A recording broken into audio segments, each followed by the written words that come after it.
Tiruchitrambalam. Welcome back to our discussion on the 9th Tirumurai, 18th Tirupadigam and the first verse. By Lord Shiva's grace, we have already concluded 17 Tirupadigams and today we are starting our journey onto the 18th Tirupadigam. Unfortunately, for the 18th Tirupadigam, we had gotten only 2 verses rather than 10 verses as norm.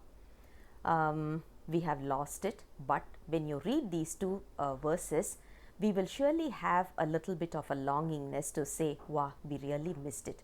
We should have preserved the other verses also, because the 2 verses itself are so beautiful, so precious, and it has lots and lots of inner meaning, and it really sends us a very strong feeling that we were so to regret that we were so careless to lose the other songs as well.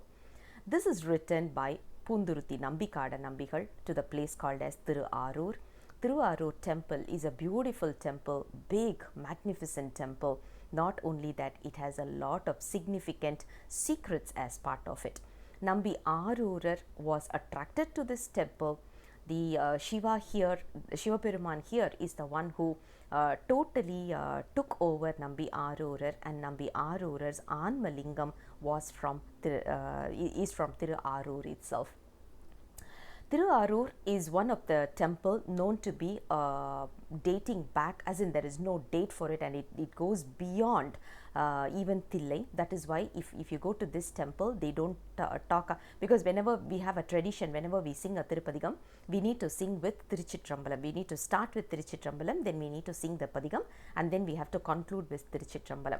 But Thiruvaroor, you don't tend to hear that. They only say Thiruvaroor, Arura. They only say Arura rather than Tiruchitrambalam. The reason is this temple is considered to be even more ancient and old compared to Thillai. So that is the beauty of this particular place. Let's look at the very first verse now. Tiruchitrambalam. Kaikkuvaan muththin sarai valai peidu கழுத்தில் ஓர் தனி வடம் கட்டி முக்கண்ணாயகராய் பவனி பொந்திங்கன் முறிவதோர் முறிவுமையாளவும் தக்க சீர்கங்கை அளவும் அன்றென்னோ தம்மொரு பாடுலகதன் மேல் மிக்க சீராரூர் ஆதியாய் வீதி விடங்கராய் நடம் கோலாவினரே. Tiruchitrambalam. This particular padigam talks about the the old and the ancients of this particular temple, to say Adi Arur. Not only that, here here the Shiva here is not made of it's not man-made, rather it is Swayambhu. That is why it is called as Vidangar. Vidangar is also represents a handsome man. So he is handsome, but at the same time he was not man-made, rather the lingam is not man-made, rather it has been there for as a Swayambhu, and it's there since so many years. Now this particular padigam is written in such a way that they talk about the beautiful dance that is being performed here. There is this dance called as Asaba Nadanam. Asaba Nadanam is similar to how we breathe. So when we breathe, it's like, the intake and the out breath.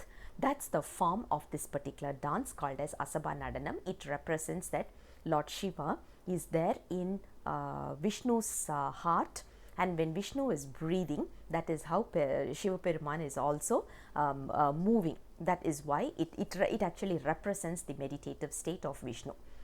Now, if you look at this, the very first statement says Lord Shiva has got 3 eyes. The 3 eyes represents Jnana. Not only that, he is wearing a nice little Rudraksha mala, or we can also represent it as a mala made of bones or skull rather. And he is the one who is wearing all the beautiful pearl ornaments also, and he is performing this dance called as Asaba Nadanam.